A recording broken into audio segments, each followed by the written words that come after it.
Wait lang. Okay. Yes po. So, ayon sa nabunot natin, ang ipepresent ng ating department para sa company Christmas party natin ay nativity scene. Maganda yun. Sir, ako na po yung gaganap bilang Joseph, Ako naman po yung Mary. Sir, kami naman po yung shepherds na bibisitahin ng angel. At sila na rin yung tatlong hari. Magpapalit na lang ng costume. Yun. Pwede. Diba? Teka. Sino yung gaganap na angel? Ako po. Ready na nga po yung pakpak ko. Para pagdating ng practice, pak na pak agad ako. Nako. Pasensya ka na ha.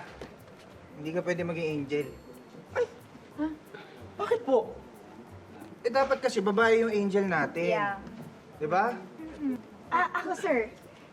Totoong babae po ako. Pwede ako? Yeah, ako din po. Oh? Talaga, be? Yeah. Ba? O meron na pala mga totoong babae dito, hindi sila na lang. Sir, excuse me lang po ha. Hindi naman po lahat ng angel babae. May lalaki rin po. So lalaki. Hindi, may lalaki nga, pero akla wala. Kaya, ibigay mo na sa totoong babae yung bus. Sige na. Oo, bagay din naman sa kanya eh. Correct, tsaka baka mamaya matatalo pa tayo dahil akla yung ginawa nating angel.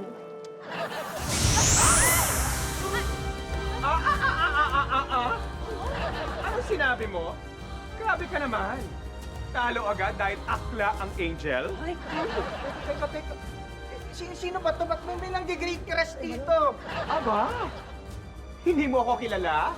Dahil naka-high waist ka? Boss namin yan. Ako, si... Super Momshi! Ang tagapagtanggol ng mga aklang inaapi.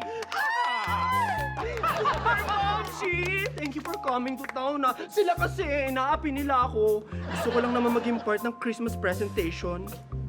Ay, teka. Hindi naman siya inaapi ka. Parte ka pa rin naman ng Christmas presentation natin as makeup artist. Ay, pwede. Costume designer. Pwede, boss. Hoy! That is stereotyping.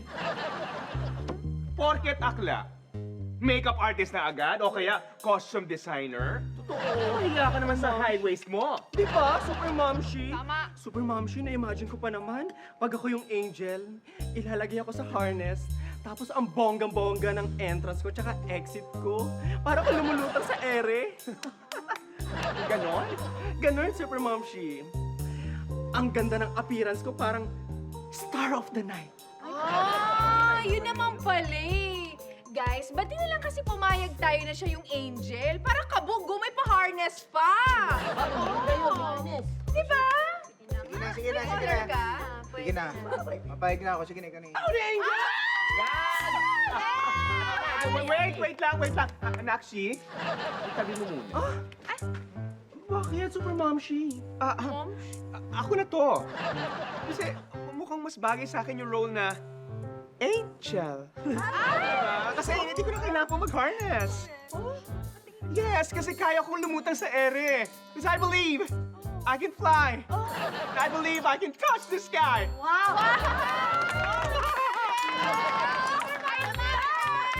So, ibig sabihin ba, Super Momshi, balik na lang ulit ako sa pagiging makeup artist? Nakshi, your time will come to shine. Okay? Alam mo, pumayag ka na. Kasi ako nga, tingnan mo, wala nga rin akong role dito sa presentation na. Ay, no! Meron ka! Ay, meron pala. Yes! Pwede kang Santa Claus!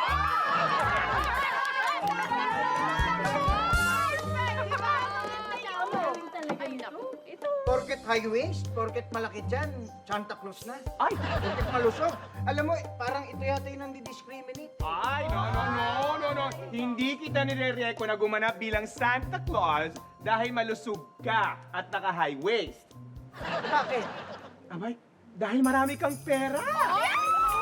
At mamimigay siya ng bonus! Kaya ano pang hinihintay nyo, isuot mo na ang costume! Wala kayo sa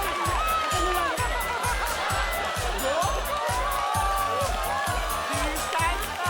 Distansya!